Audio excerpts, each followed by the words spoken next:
Edgar Woodward Cap Gates. A pioneer of sustainable forestry. Edgar Woodward Cap Gates was a visionary leader whose contributions to the Crossett Lumber Company and the development of sustainable forestry practices have left a lasting legacy.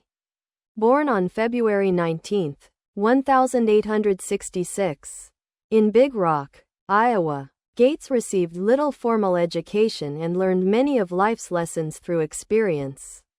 As a teenager, he moved to Colorado and worked in the mines, where he suffered a severe injury that cost him the sight in his right eye. After recovery, he spent a brief period in Washington state before finally settling on Arkansas as his destiny. Early career and founding of the Crossett Lumber Company. In 1886, Gates joined his brothers in the lumber business in Arkansas.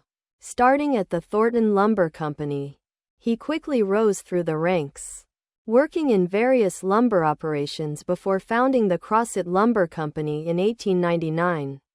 Using his own money and financial help from a cousin, Gates bought 50,000 acres of prime pine timber in Ashley County, Arkansas, and Morehouse Parish, Louisiana. He persuaded his brothers and other investors to open the Crossett Lumber Company, where he served as the on-site manager. Shift towards sustainable forestry. Initially, Gates operated the company like most lumbering concerns of the time, focusing on quick harvesting. However, he later embraced sustainable forestry practices, encouraged the sale of cutover lands to farmers, and diversified the wood processing end of the business. Gates's willingness to experiment with new product lines and improve the efficiency of his milling operations paved the way for the Crossett Lumber Company to consider forestry as an option.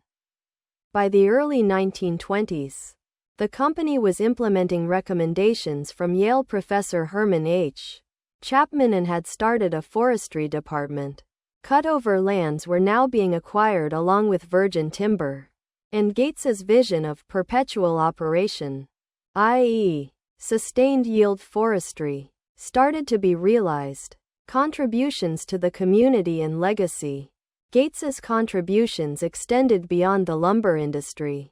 He supported a local farm bureau, introduced new crops and farming techniques, and encouraged cattle and hog breeding programs. Gates even opened a cattle farm to demonstrate how proper farming practices could make former cutover lands agriculturally productive. Although these efforts proved less successful than anticipated, Gates's diversification of the wood processing end of the business proved more fruitful. Under Gates's direction, the Crossett Lumber Company supported innovation in the forest products industry and southern pine silviculture. His legacy includes the construction of a chemical wood facility, the opening of the Crossett Experimental Forest in 1934, and a craft paper mill in 1937. Gates's vision and leadership laid the foundations for sustainable forestry practices that continue to benefit the region to this day. Note: this article is based on the research and work of Don C. Bragg, a research forester with the U.S. Forest Service's Southern Research Station. Bragg's dedication to documenting and preserving the history of the Crossett Experimental Forest has provided us with invaluable insights and references.